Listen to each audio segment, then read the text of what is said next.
అనంతపురం జిల్లా పెద్దపప్పూరు మండలంలోని చాగల్లు రిజర్వాయర్కు ఎమ్మెల్యే అస్మిత్ రెడ్డి జలహారతి ఇచ్చారు. పెండేకల్లు కెనాల్ నుంచి పంట పొలాలకు నీళ్లు విడుదల చేశారు. చిన్న చిన్న కాలువలు పూర్తయితే తాడిపత్రి నియోజకవర్గంలో 1,00,000 ఎకరాలకు సాగునీరు అందుతుందని అస్మిత్ రెడ్డి అన్నారు. సీఎం చంద్రబాబుతో మాట్లాడి కాలువలు పూర్తయ్యేందుకు కృషి చేస్తానని తెలిపారు.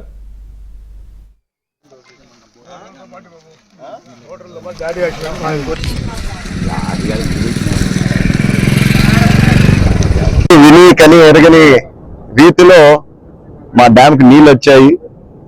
చాలా మంది అంటా ఉన్నారు, నువ్వేంది తెచ్చేది నీళ్లు, వాన పడింది కదా దానికి పాటికి దానికి వచ్చాయని. వాన పడేది ఒక ఎత్తు అయితే ప్రతి ఏరియాకి సమానంగా నీళ్లు పోయేది ఒక ఎత్తు. అందుకు ఈ కూటమి ప్రభుత్వం ఏం చేసిందంటే ప్రతి ఒక్కరికి నీరు అందాలా, రైతులకి మరొకసారి భరోసా ఇవ్వాలని చెప్పి కేటాయింపులు చాలా బాగా చేశారు. మాకు కేవలం ఒక చాగల్లే కాదు, పైన యాడికైతేనేమి వడుగూరు అయితేనేమి వీటన్నిటి కూడా నీళ్ళు వచ్చాయి. రైతులు ఆనందంగా ఉన్నారు. ఖచ్చితంగా అకాల వర్షాలు పడడం వల్ల రోంత పంట చెడింది అక్కడ ఇక్కడ.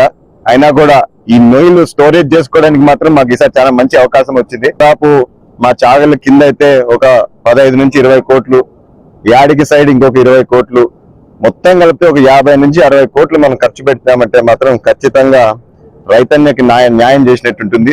ఖచ్చితంగా కోరాను. మరొకసారి నేను ముఖ్యమంత్రి గారికి కూడా ప్రత్యేకించి ఈ దానిపైన కలుగుతాను, కలిసి వచ్చే విధంగా